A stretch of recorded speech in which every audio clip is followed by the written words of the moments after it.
This is Dion Blumenrader with Big Hoss One Sauce, and you're listening to the best show on all things barbecue with my man, Greg Rempe. Start the game! Let's go! We'll do it live. Okay. Well, do it live! I'll write it and we'll do it live! So to get that perfect barbecue, you use wood. Are you sure it's safe? Whatever. We put the lighter fluid on, strike the match, and... Oh, should we call the fire department? That might be a good idea.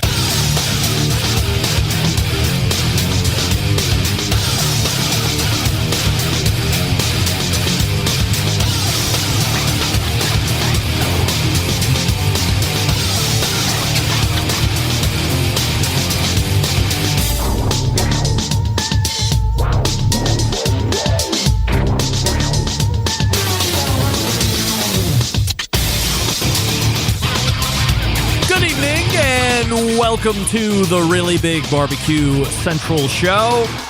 This is a show that talks about all things important in the world of barbecue and grilling. Originating from the Rock and Roll Hall of Fame city of Cleveland, Ohio, the barbecue capital of the North Coast. I'm your program host, Greg Rempe.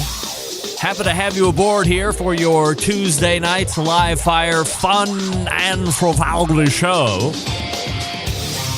If you want to jump in tonight, nobody ever wants to jump in on the phone calls, but if you want to jump in on the phone calls or the emails, here's how you do it. You can get in touch with the show by calling 216-220-0966. Email Greg at the bbqcentralshow.com. On the Twitter and Instagrams at BBQ Central Show. Everything else you want to find out about the show can be found at the main website, thebbqcentralshow.com. And here's what's happening in case you can get the newsletter, which is where you can also sign up for that if you aren't already at the main website. Among sponsorship opportunities and sponsor links and history of the show and full extensive archives of the show, the main website, the clearinghouse for everything. So while I would love for you to subscribe to the podcast through your various platforms, if you have any questions about anything, always go to the main website and go from there. In about 12 minutes from now, it is the third Tuesday of the month, if you can believe it or not, 2021 rapidly coming to a close, and we will be joined by regular third Tuesday of the month guest, the creator of BarbecueBible.com, the host of Project Fire, formerly Project Smoke. He is a live fire cooking class instructor at Barbecue University, which we will also be talking about. You know him, you love him. It's Stephen Raichlen joining us as always. 35 past the hour. First timer to the show. He is a barbecue historian. He has written no less than 2 books on barbecue history. One was so prolific, and things have changed so much in the last 10 years. That he went back and revised a huge book of barbecue. That, of course, Robert Moss, first-timer to the show, will be joining us at 9:35.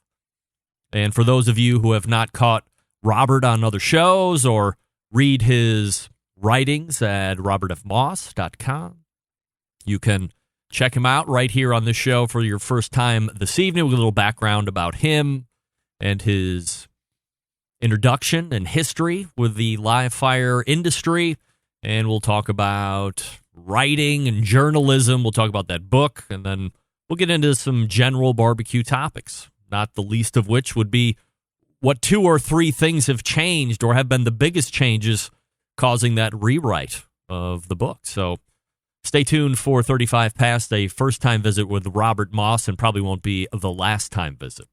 Then we'll move to the second hour. I'll tell you, while I've had this first hour booked for weeks on end, I also had the second hour booked weeks on end.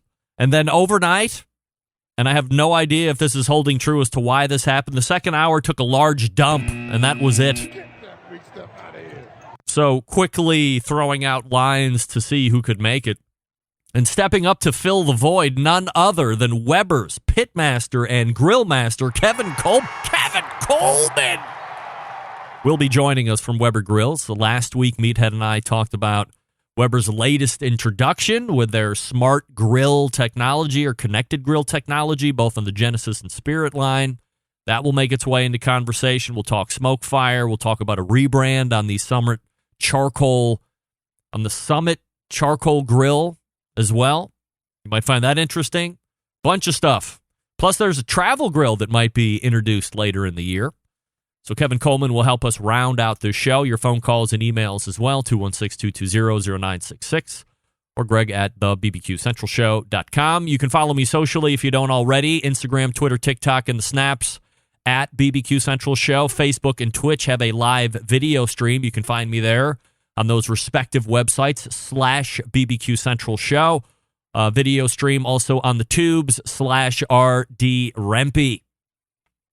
Listener feedback. Oh, and there was a bunch of it on the interview with Mo Cason, second hour of last week. So if you're just joining me for the first time ever and you're a fan or non-fan of Mo Cason, then you will want to, after the show, go find the audio or video archives of the show from last week and go into the second hour where you will find a visit, 2-segment visit, by the way, from Mo Cason.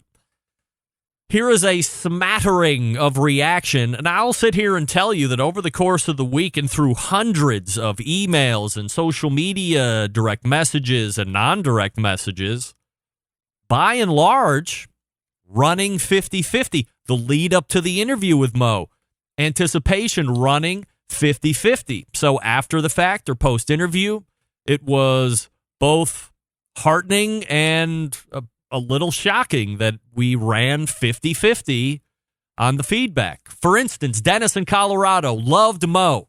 Had a chance to meet the man 2 summers ago at the Denver Barbecue Festival. Made awesome Q. Really enjoyed his baked beans as well. But really, chewing ice on a mic? May have a sip of water instead next time. What are you talking about? Was there ice chewing going on? Leonard in New York wrote, "Hi, Greg. If it needed to be proven again, this week's show is all the proof needed as to why you are the greatest of all time. The Mo Cason interview was exceptional. I had the honor of meeting Mo a couple of years ago at the BBQ Guru's Monolith Monster Fest at their headquarters in Warminster, Pennsylvania. He is exactly as he said, a really nice, down-to-earth guy, just funny / odd takeaway. Mo is a loud ice eater." Indeed. Steve in Tennessee writes, "The Mo Cason segment was one of your best ever, Greg. So typical, say something stupid and blame it on the reporter. You let him talk and just kept shoveling the dirt on his own grave. Regards, Steve."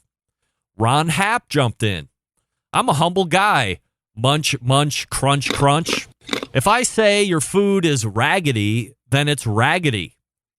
I know what good food is. I cook great food." Justin McCabe wrote in, "So after listening to the ice chomping, what I gathered is his restaurant, in quotes, will be nothing more than a famous Moe's, since he will have no involvement in the actual operation. A lot of talk about how he would operate a restaurant and wouldn't pull a single piece of meat from the cooker until done. Yet he won't actually be around to share his cooking methods. He's nothing more than a name for this project." Justin, I would recommend that you go back and re-listen. He did say that he was going to be in the restaurant. He was going to be giving his methods. He was going to be implementing processes. But of course, it would be on the day-to-day folks to make sure that they're implemented when he is not there. He also did not specify how often he would be there. But let's make sure that we understand that as correct first. Eric Watts also jumped in. Basically, I picked up 2 main things from this conversation. Number 1, Mo states everything in this article as he said to be 100%. Then says he'd never read the article himself. Number 2, he's a humble guy, and then proceeds to talk about 10 minutes for how great he is. I'm fairly new to barbecue, but from a business standpoint, I don't see this lasting long. Dennis McKeelson also weighed in. Having hung out with him in person, he puts on no airs.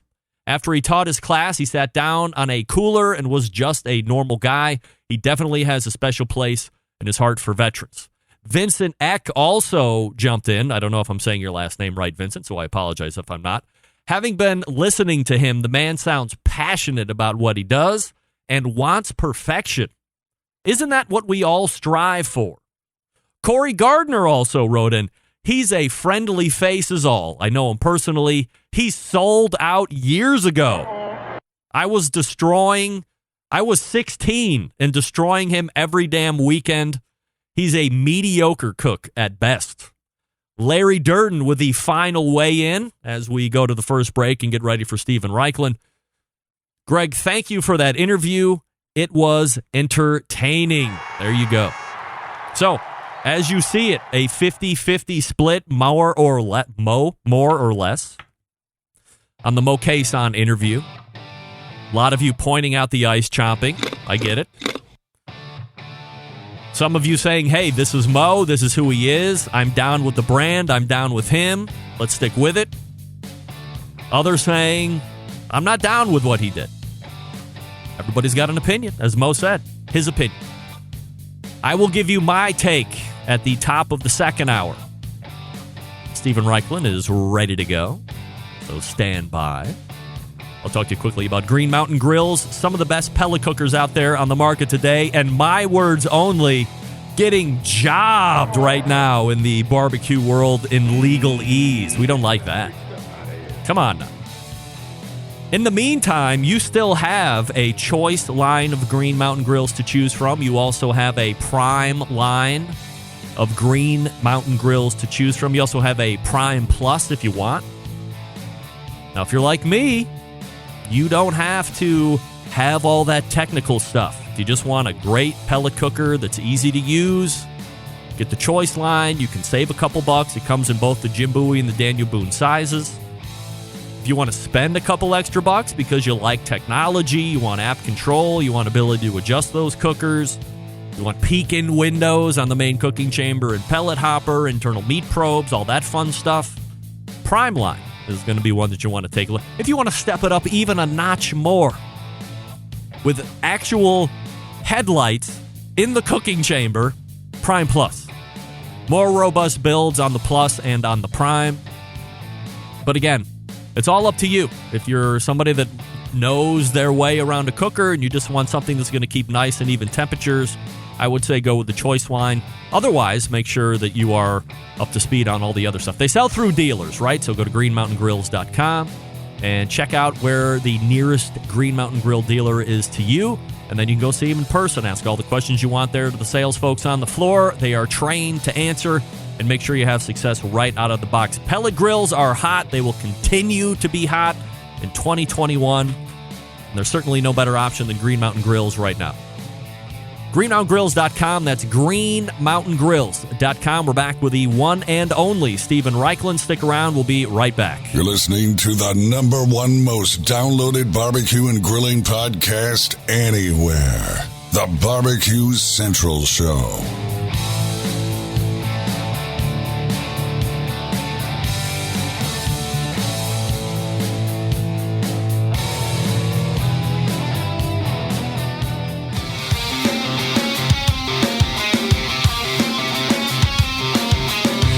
Broadcasting live from the Barbecue Central Show studios in Cleveland, Ohio.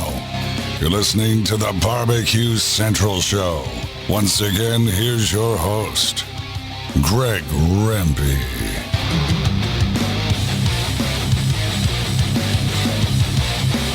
All right, welcome back. This portion of the show being brought to you by the BBQ Guru, makers of automatic temperature control devices, ceramic cookers, cabinet-style insulated cookers, accessories to make your barbecue and grilling life easier. Go to bbqguru.com. That's bbqguru.com. And check out what they have, continuing to be a breakthrough in barbecue technology. Central Ice, the third Tuesday of the month, means it's time to do a segment with an icon in the industry, a host of TV shows, creator of the very popular Project Fire TV show, author of Barbecue Bible, and a host of other barbecue books as well. We go to the hotline and welcome back regular guest Stephen Raichlen. Hey, Stephen, how are you? I'm doing okay. How about yourself? I am fine. Any way you can rotate that pad by chance? I think if I do that, I go on my side. Hey, I apologize Really? here. I'm having problems with my computer. Oh, dear. Won't charge, and it's so I'm obliged to talk to you on cell phone today. Yes, no problem. So sounds good. And we are here with Stephen Raichlen, of course. So we have a couple of different things to talk about here, Stephen. And the first thing that I wanted to lead with, as I am a regular visitor to your website, is a blog post on skirt steak. And I think we have enough years of knowing each other now, Stephen, where I'm not abashed to share with you my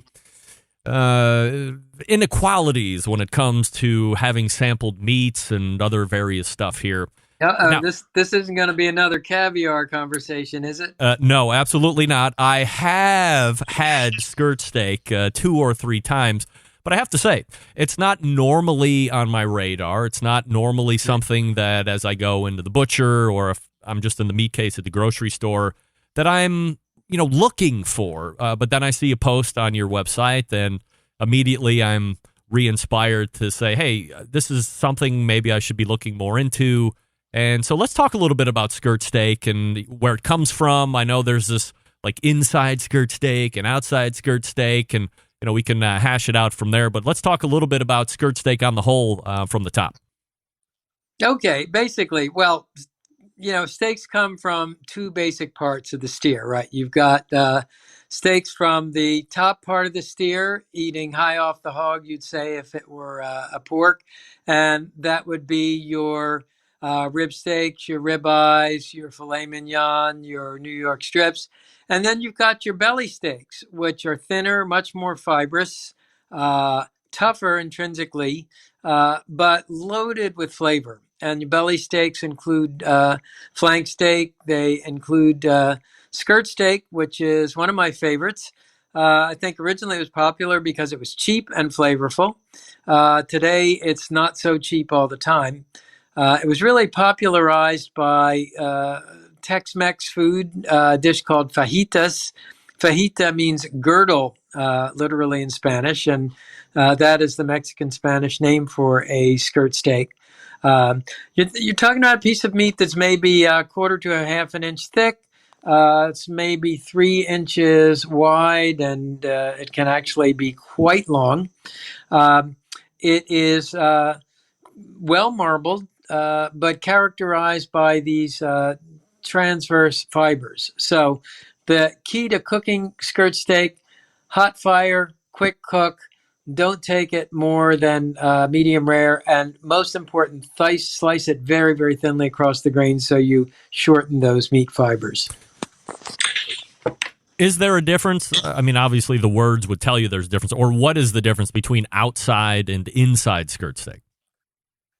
I've got to admit to you, you got me there. I'm not familiar with those terms. When you're cooking skirt steak, though, so you give us the general idea, hot and fast cook, medium rare, tops, thinly sliced. Is there any other way to serve it? Could you eat it like, let's say, 12 inches to 36 inches, like pieces like you would get a steak, or just you want to cut it up? Absolutely. Oh, okay. No, absolutely. When you go to the Argentinian, Uruguayan restaurants down here in Miami, that's how they serve it. Big plate-bearing steak. Actually, the kids in our family just love it. It's it's affordable. It's kind of a funny trade-off with steaks. The most tender steak is the filet mignon, of course, but that's also the steak with the least flavor.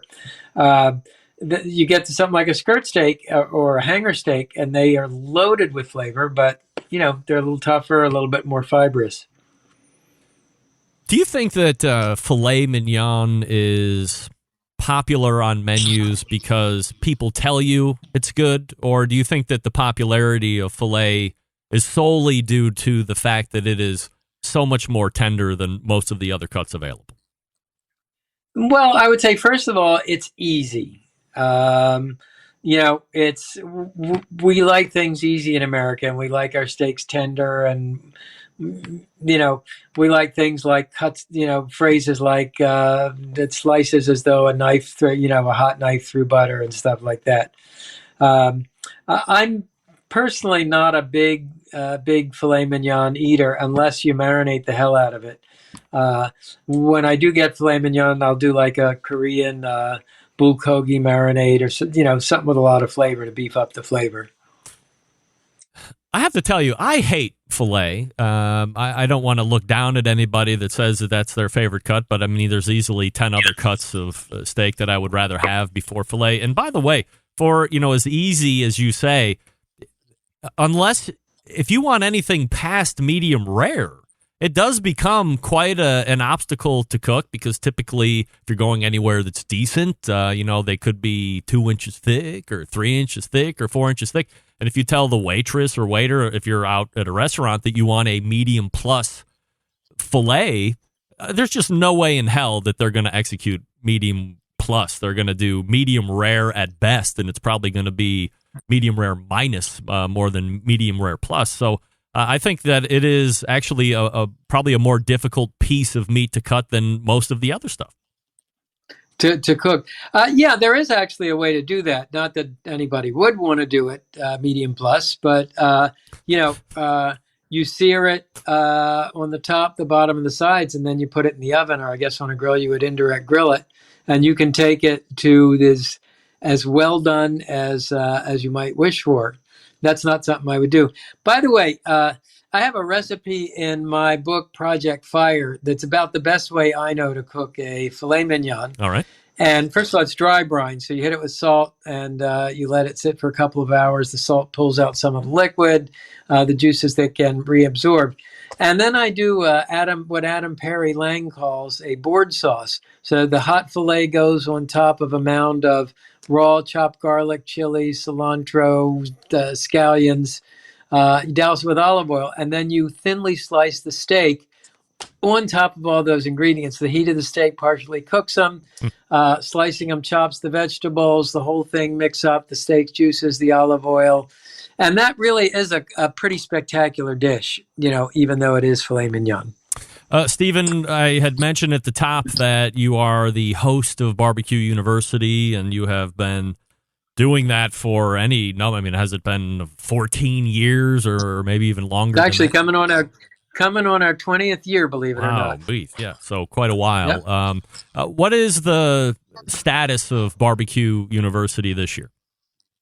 Well, so we moved the school last year to a gorgeous resort called Montage Palmetto Bluff in Bluffton, South Carolina, deep in the heart of the South Carolina Lowcountry.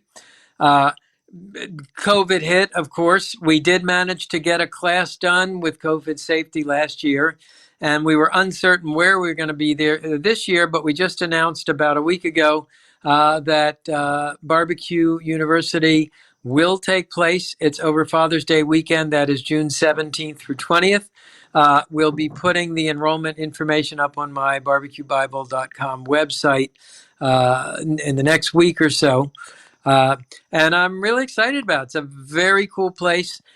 We have tried to incorporate, I always try and do sort of each region where I've done the school. I started it in West Virginia, so that kind of came with a certain set of flavors and traditional dishes. Then we were out in Colorado. We did kind of a more mountain cuisine.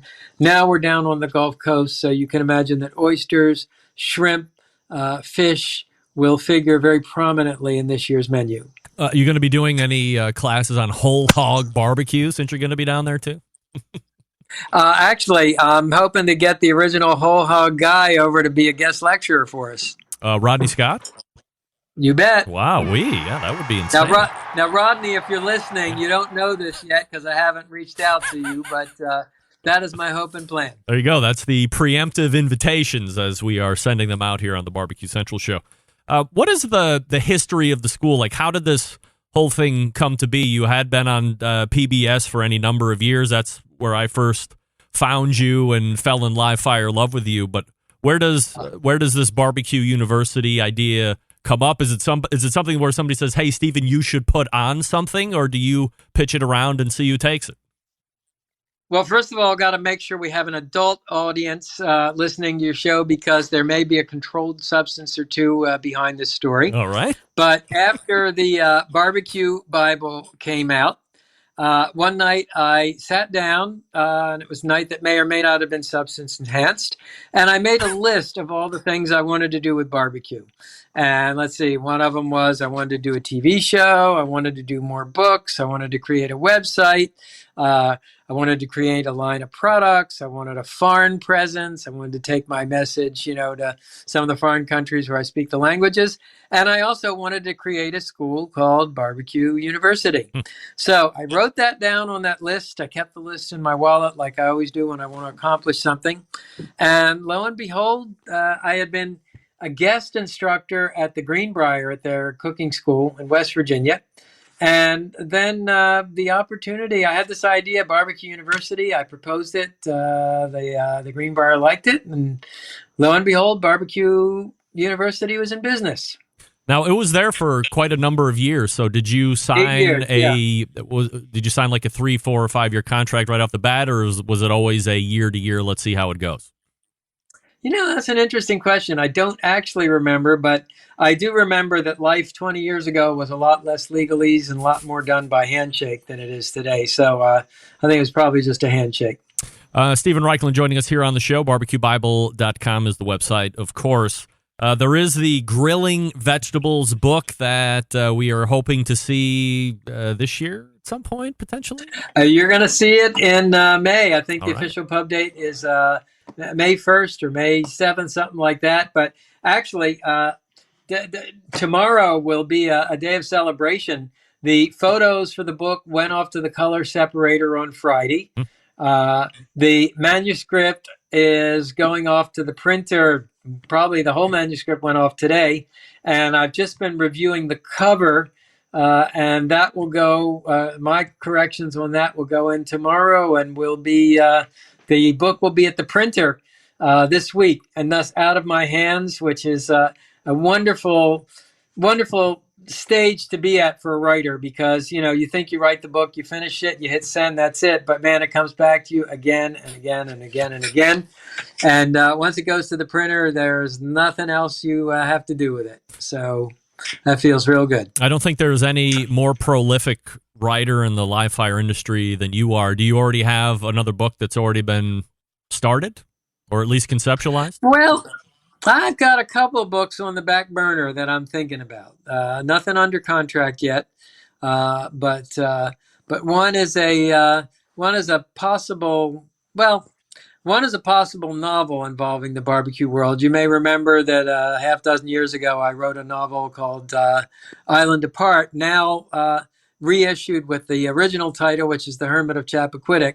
And writing fiction was really fun for me, so I'm thinking that there will be another Raichlen novel at some point. So, is it conceptually around some kind of barbecue thing, but then there's a whole other crescendoing story or something along these lines, and it just happens to be like maybe a guy that cooks whole hogs for a living or something?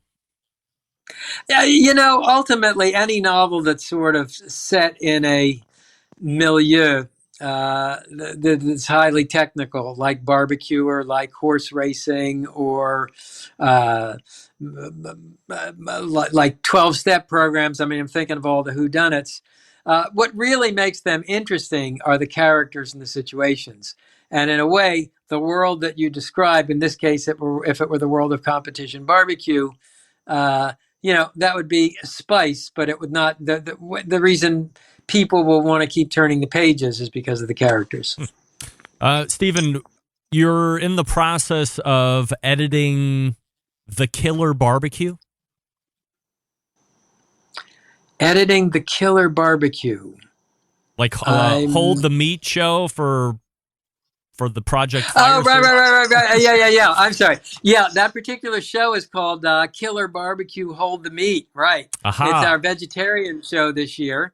I say that with trepidation to your audience, but yes, I am actually doing one meatless show in the series. It's funny, this seems to be the month of final edits, but we taped the show in September. It comes back to me in what's called a rough cut, which is basically they have roughed out the time. They've, we have 4 cameras going at any given time, at least. Sometimes we have even more. So what they've done in the rough cut is they've said, okay, well, this sequence will be with the camera on the dolly, and this sequence will be the overhead boom shot. And they put it all together. I watch it, and then, we all watch it, and we figure out, well, this part is great. Gee, I sound really stupid here. Do you have another angle? This is this section is not clear. How can we make it more clear? And it's really a chance to fine tune the show. So that's where we are. And then the next step will be I'll lay over the voiceover. So once we get it to time, then I come in and I drop in the voiceover. They drop in the music. So it's an interesting process. No doubt. Is there a theme for next year's Project Fire? Well, there is. Actually, we're talking about 2 themes, and maybe your viewers can sound in. So One is a salute to America, and we're thinking about doing a show on regional American barbecue, but sort of the lesser-known regions. Everybody knows Kansas City and Texas, and I'm looking for regions that you might not be familiar with. The other idea is a Stephen Reichlen's greatest hits show, where I will go through and pick out the best, my favorite recipes, the most iconic recipes I've done over the last 25 years, and build a show around that. So I throw it out to you all. You can, do an informal poll, let Greg know, or come on my website, barbecuebible.com, or my Facebook page, and tell me what you're thinking. All right. You can go to barbecuebible.com. That's the website. You can follow Stephen on social media. It's Stephen Raichlen. He is the regular third Tuesday of the month guest. Stephen, really appreciate the time as always, and we will see you in March.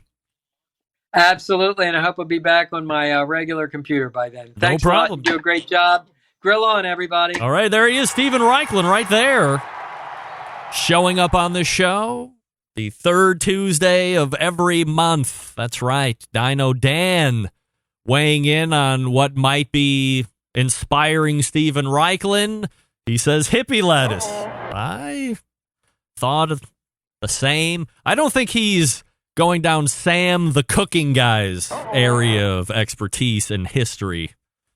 I don't want to say that that's fact. I don't know. I would be willing to guess that Stephen and Sam didn't follow the same enhancement roads, if you will.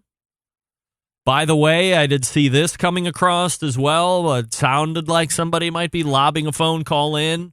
That's the number. It's only been the number for the last 10 years. I say it any number of times through the show.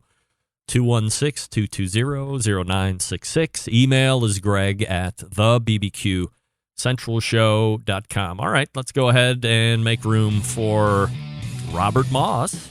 I'll talk to you quickly first, though, about Primo Grills, the website Primo Grill, singular, primogrill.com. Here's the difference between all the other ceramics and a Primo. Primo's oval. That's right, the shape is way different.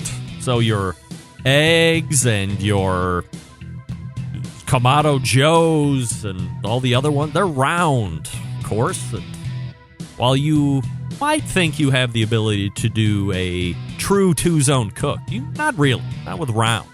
But you can with oval, because it's oval. You push all the lit coals on one side, you put your divider in, and now you have a completely void space with no coals on it. That's your second zone. So you can cook directly over the coals, or you can put the meat over the no coals area.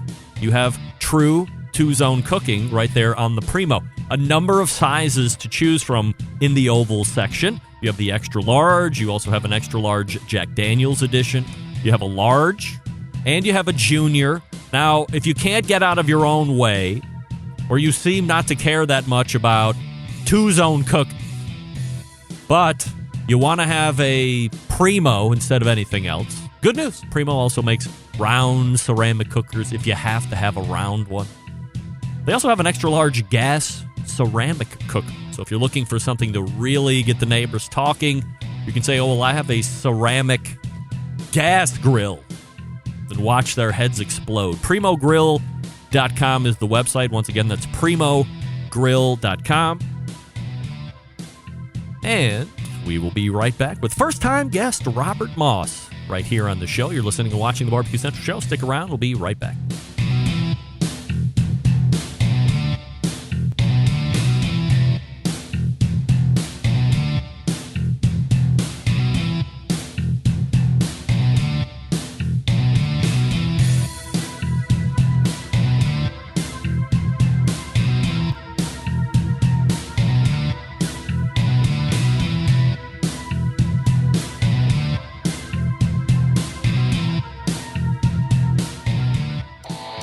Howard Stern, Jim Rome, Dan Patrick, and Greg Rempe. The Mountain Rushmore of talk show entertainment. Now, let's get back to the Barbecue Central Show. Hey, this portion being brought to you by CookinPellets.com, your number one source for quality wood pellets for all of your pellet-driven cookers. You can visit CookinPellets.com, that's COOKIN, CookinPellets.com for more information or to purchase or to see what other products they have. You can also visit Amazon.com to purchase as well. We tried to line up CB for the second hour, and he said, there's too much snow in Wisconsin. I can't do it. Plowing and blowing and whatever the hell else you do to remove snow out there in Wisconsin. Hey, my second guest tonight in the first hour is one of the premier authorities when it comes to writing about Southern food and drink. His most recent book is Barbecue, The History of an American Institution. Revised and expanded edition was released at the end of 2020. So if you like reading books, you might want to go grab a copy and see what's changed since the first version of this book, which came out about 10 years ago. Here to talk about a number of live fire topics is contributing barbecue editor for Southern Living magazine and first timer here to the show. We race to the hotline and welcome in Robert Moss. Hey, Robert. Hey, Greg. How you doing? I'm fine and appreciate you making time for the show.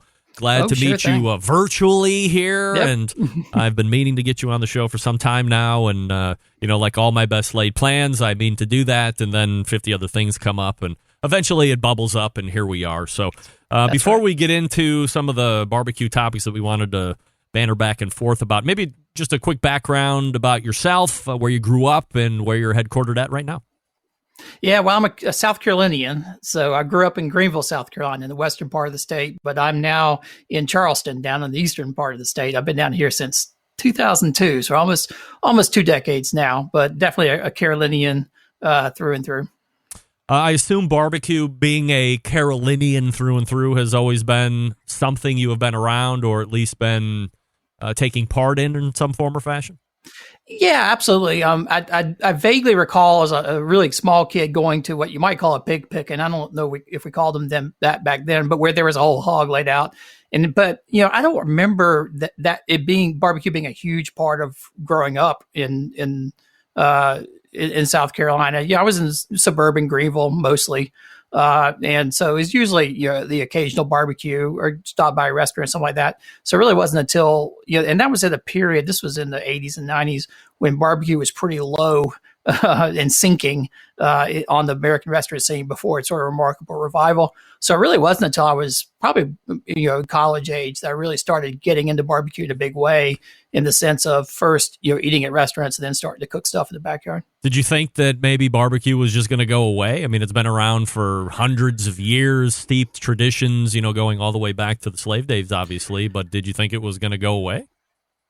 Well, when I discovered it, not I was the first one to discover it, when I first started becoming acquainted with it, when I was in college, people didn't make a big deal about it. It was really low on the radar screen. It was just sort of this food that was off on the side, on the side. And so I don't know if people even realized that it was fading out, and you didn't realize that you were about to lose it. So it felt like at the time, this is when, as a teenager, I was eating Burger King and McDonald's and fast food and all that kind of stuff. It sort of felt like I was discovering this sort of hidden secret because it really was not well known at that time. It really wasn't until around 2000 that you started to get the rise of competitions, you started getting the rise of food television, and people started writing about barbecue that really started coming back. So it was almost like I never thought about it enough to think whether it might disappear or not. It was something you sort of just, this weird food you already sort of took for granted, I think. Have you always been a writer? Well, I got a PhD in English, of all things, which is a strange way to get into writing about barbecue. Were you going to be a teacher? I didn't know what I was going to do. I ended up then, taking up that and going into the software industry, so a logical course of events. But I've always been a writer, sort of, as a hobby and stuff. And it became more and more of something I did on the side as I was working in the software industry, and then became a bigger and bigger part of my my day. And so, not always a food writer, but I always was interested in writing in one form or another since I was, probably a teenager.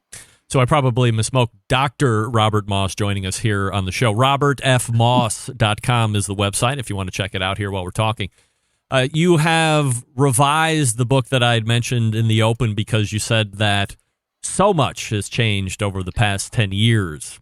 I'm going to ask you a pointed question here in a second. But let me ask you this before we get to those pointed questions. I refer, let's say, probably right around 10 years ago, we were in the midst of what I would call the golden age of barbecue. And what I mean by that is it was everywhere on television. Pitmasters was well into its wheelhouse at that point. It had already been seen in 2 or 3 different versions on various high-numbered cable HLN, Outdoor Life, things that nobody ever went to unless you were a hunter. And I don't even know if anybody hunts. But you were seeing competition barbecue in its rudimentary forms. It was a Chris Lilly and John Marcus brainchild getting onto television. But then it really seemed to catch hold with Pitmasters in its varying forms over a 10 or 11 season run. And that brought in a huge interest into the competition scene. Perhaps that brought even more attention to the restaurant scene and really showcasing those meccas of barbecue, the Carolinas, Texas, Kansas City, and Memphis. Was that like the best time of barbecue 10 years ago, 12 years ago, 15 years ago? I don't know. In the book, the original book, which came out in 2010, I called the 1950s and sort of like 1950s, early 60s, the golden age of barbecue. Because that is when, if you think of all the classic barbecue restaurants that you think of today, a few of them go back before before World War II, but most of them were founded in the 50s and 60s. That's sort of when barbecue dominated the restaurant scene. This was before the rise of McDonald's and everything else. And those restaurants, everybody's cooking on wood. It was sort of what we think of today as classic barbecue. So that was definitely a high point. But that period you're talking about is right when the book came out. And barbecue was coming back from obscurity. The low point was somewhere in the 80s, where it almost disappeared as a restaurant food, at least. But competitions were coming along. Barbecue Pitmasters and other shows really brought a whole new load of people who weren't interested into it. But I'm not sure if that was actually the high point or not. If you recall, in around 2009, I guess 2010 is when Aaron Franklin sort of hit it big. And coincided with the rise of social media and blogs and, the internet making things move fast. But that was really like when craft barbecue was getting started. So you sort of had the competitions heating up. You had craft barbecue coming along. But when I wrote the first edition of the book, I sort of ended it on this sort of like ambivalent note because barbecue was coming back, but it was still this sort of different kind of, fusion. In particular, things like whole hog barbecue cooked over wood, that was disappearing even in 2010, 2011. There you could count on on 2 hands the number of whole hog joints that were left in the United States. And then what happened remarkably in the last 10 years, really in the last 5 years or so, is we've seen a remarkable resurgence of not just the central Texas style brisket, but revival of whole hog, revival interest in things like hash, and revival of wood cooked, traditional wood cooked barbecue. So I don't know if I'd say 10 years ago was the golden age. I think we're still in it. I think it's still getting bigger and better with each passing year. So within those 10 years of first book release until now, in your estimation, what are the 2 or 3 biggest changes that we've had over the decade? Well, I think the two big things. One is, when I first wrote the book, very few people had written about the history of barbecue, and what was written was mostly, it was short and is mostly focused on early restaurants, like restaurants in the early 20th century, but no one really had written much about barbecue back before 1900. And what's happened since I wrote the book, and I wasn't the only one, but it's sort of at the same time, a lot of other people were getting interested in it. We've had just a lot more people write, dig into the history. And so we just know a lot more about the history. Of course, the history hadn't changed. We've just uncovered a lot more about it. So that was one reason to do a new edition, is I really was able to go back and flesh out the story a lot more and add in a lot more details. So I think that's one big thing. But the other one is really, the book came out, I sent it to the press about the same time as Aaron Franklin was opening up his trailer there on the side of the interstate in Austin. And so we really have seen just this remarkable revival of what you might call craft barbecue or serious, new neo-traditionalist barbecue in the last 10 years. And it's really changed the landscape a lot. It's hard going back and writing that new chapter that I added about, which covers basically the last 10 years. A lot happened I had forgotten about in the space of really just 10 years. So I think those are sort of the two big things that have really changed a lot in the last 10 years. Do you think if Aaron Franklin wouldn't have come on the scene, that we wouldn't have had the scene that we have been having? Wow, that sounded really weird.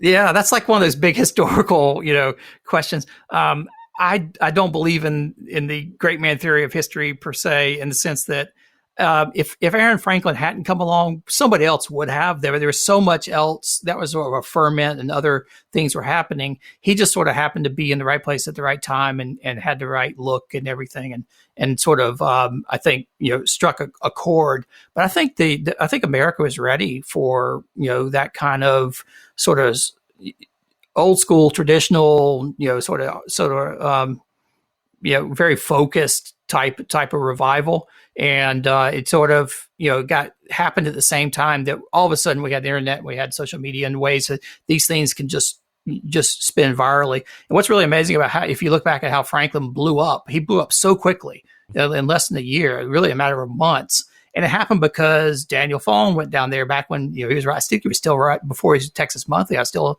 he was still writing his blog, and other bloggers and other people. You didn't have to wait for a magazine to run; it hit the internet right away, and people were, I think it was a little bit before Twitter, but people were emailing it and sending it around, and it blew up very, very quickly.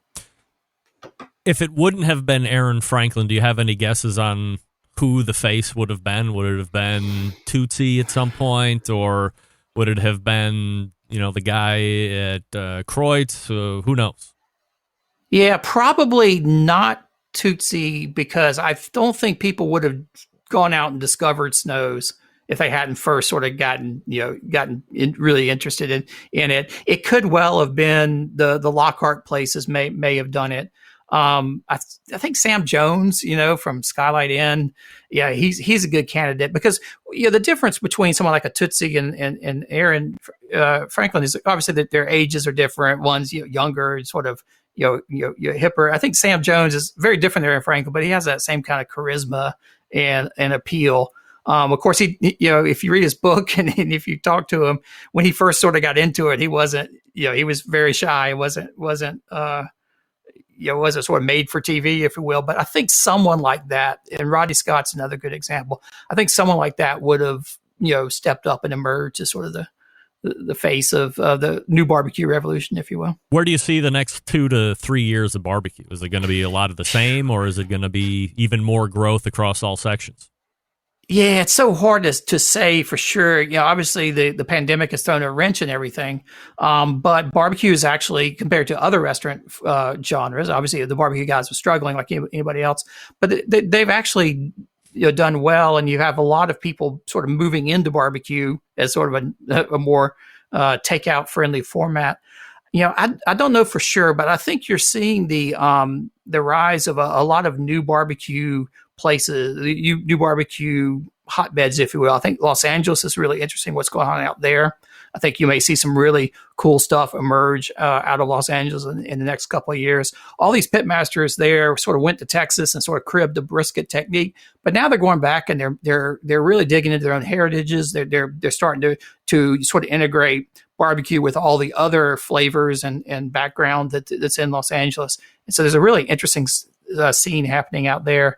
So we'll see, but I think that we're going to see a lot more barbecue operations open up. I think you're going to see a lot more interesting large format outdoor kind of venues and things like that. And so I think it will continue to grow at least for the next couple of years. Robert Moss joining us here on the show. RobertFMoss.com is the website. One last question before I let you go tonight, and I appreciate the time, Robert. You're in Charleston. What is the best barbecue in Charleston? I think a lot of people immediately want to say something that rhymes with Rodney Scott. But as somebody who was there who is not Rodney Scott, what is your opinion?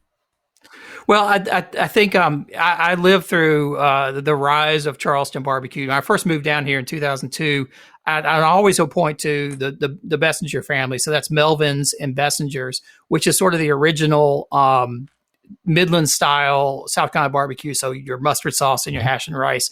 And so if you come to Charleston, it's like you can't just go to one. You have to sort of do a tour of all these places. So that's, if you start there, you sort of get the old school stuff. If you go to Rodney Scott's place on King Street, which opened in the last 3 or 4 years, that is a different South Carolina style. That's the PD style of South Carolina barbecue, which is the whole hog vinegar sauce barbecue. And then you've got to check out Swig and Swine, Home Team Barbecue, and then Lewis Barbecue, which are sort of the three of the sort of newer players on the scene. Lewis, of course, coming from Austin, so you can get really good brisket and a lot more here from him. The Home Team guys are interesting because they're a bunch of fine dining chefs who went into barbecue and sort of created a whole this whole interesting fusion of barbecue with traditional chefy stuff. And then Swig and Swine is just a really interesting barbecue place as well.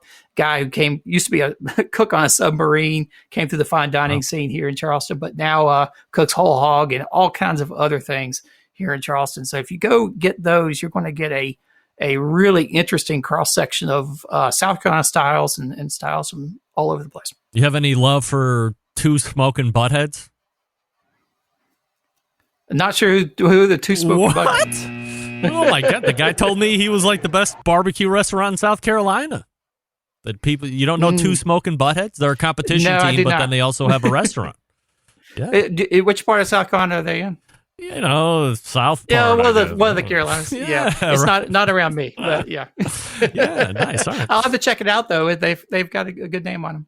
I'll have to send you the pitmaster's name, and then I don't know how big. I'm like every other American. I have no idea of geography other than where I live in Ohio. Yeah. So it could be 8 hours away from me. I don't even know if South Carolina is 8 hours long. Probably not. But maybe it's just too long. 4. So I'll send you that. You can do reconnaissance. We can have you back on, and you can see if you want to add it to the list at that point. In the meantime, you can check out Dr. Robert Moss at robertfmoss.com, and you can also sign up for that newsletter. What's the newsletter that you're writing? It's called the Q Sheet. It's a weekly barbecue newsletter. Comes out every Sunday. All right. So sign up for the Q Sheet as well. Again, robertfmoss.com is the website.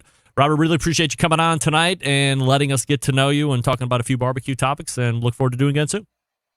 Sure thing. Thanks for having me on. I appreciate it. You got it. There he is, Robert Moss. Yeah. robertfmoss.com, and sign up for the Q Sheet if you want a weekly newsletter. Do it right there. Yeah, baby. See, everybody wants to go Rodney Scott. Now, look, I don't think I was hoodwinked, run amok, bamboozled by the guy from Two Smoking Buttheads. What's his name, by the way? I can't remember it right off the top of my head. He was a great interview. But he said he had some really good South Carolina barbecue, maybe some of the best. So we'll get that over to Robert. You can check it out. We thank him for coming on. Great first time ever. Let me talk to you quickly about Cosmos Q as we get ready to wrap the first hour. Based out of Oklahoma, Cosmos Q has been providing both backyard and competition cooks world champion level rub sauces, injection soaks, and brines. And their exclusive Wing Dust is currently available on the market this day. That's right. Best of all, every one of their products is made right here in the States with all natural ingredients. Cosmos Q continuing to break new ground in rubs, seasonings, sauces, and injections. And the results are not only proven on the competition trail year after year, but also proven in backyards as well. More and more backyard warriors are looking to take their barbecue to the next level, and there is no better or easier way to do that than by picking world championship quality rubs, sauces, injections, and marinades. And that's exactly what Cosmos Q brings to your table.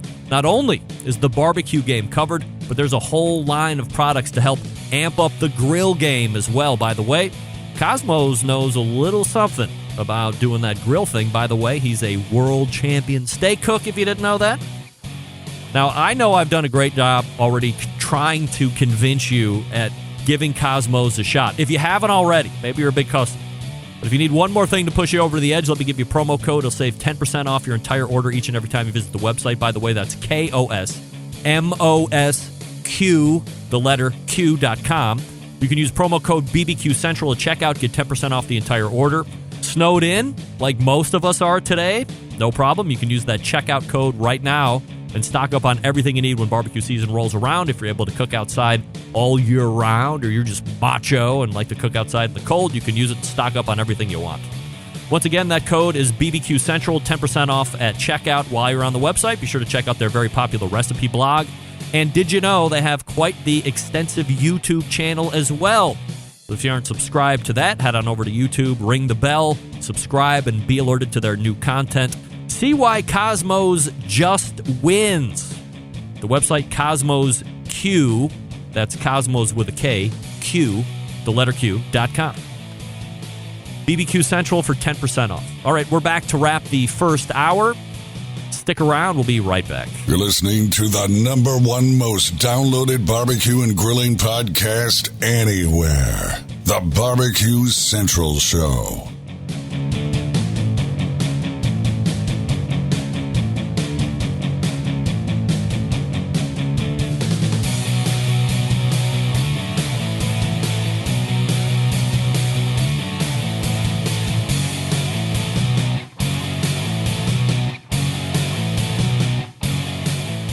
Continuing to produce incredibly mediocre content in an exceptionally professional way. You're listening and watching the BBQ Central Show. Once again, here's your host, Greg Rempe. This segment brought to you by Fireboard 2, Fireboard 2 Drive, and Fireboard 2 Pro. Yeah. I mean, Fireboard 2 Pro. Monitor up to 6 different temperatures simultaneously, connect to Wi-Fi. Can't believe I just did that. For cloud-based monitoring, or connect via Bluetooth. If you have Alexa or the Google Assistant, you're in luck because Fireboard 2, 2 Drive, and 2 Pro.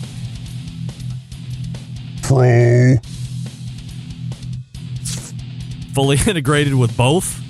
Find out more by visiting fireboard.com or call 816-945-2232. 816-945-2232. That's Fireboard 2, Fireboard 2 Drive, and Fireboard 2 Pro. Get it today. That's what machismo sounds like. Has anybody ordered the Fireboard 2 Pro, the thermocouples? That can stand heat up to 1,200 degrees at probe. I believe John Solberg told me at wire it's 864 degrees or something like that. Anybody have the Pro? I want to know. I'll have you on the show. You can do a review. How about that? Greg of Gozer. That's right. Are you a god? Ray, the next time somebody asks you if you're a god, you say yes! Anybody name that movie? I will not give you a free prize. Andrew, I will not give you a free prize. All right, we thank Robert Moss for joining us last segment. RobertFMoss.com. Dr. Robert F. Moss. RobertFMoss.com is the website. Sign up for the Q Sheet, and you can get your weekly updates, not to be confused with something called the Smoke Sheet, which is put out by Sean and Ryan, Sean Ludwig and Ryan Cooper. Sign up for both and see, like, what matches up, what's different, maybe different takes, all that stuff. We'll see. Go ahead and refresh your libations as we get ready for the second hour. Don't forget Kevin Coleman will be joining us to talk about many Weber things as well as barbecue stuff in general. Your phone calls and emails are welcome as well. 216-220-0966. Greg at thebbqcentralshow.com. Stick around. We'll be right back. You're listening to the #1 most downloaded barbecue and grilling podcast anywhere. The BBQ Central Show.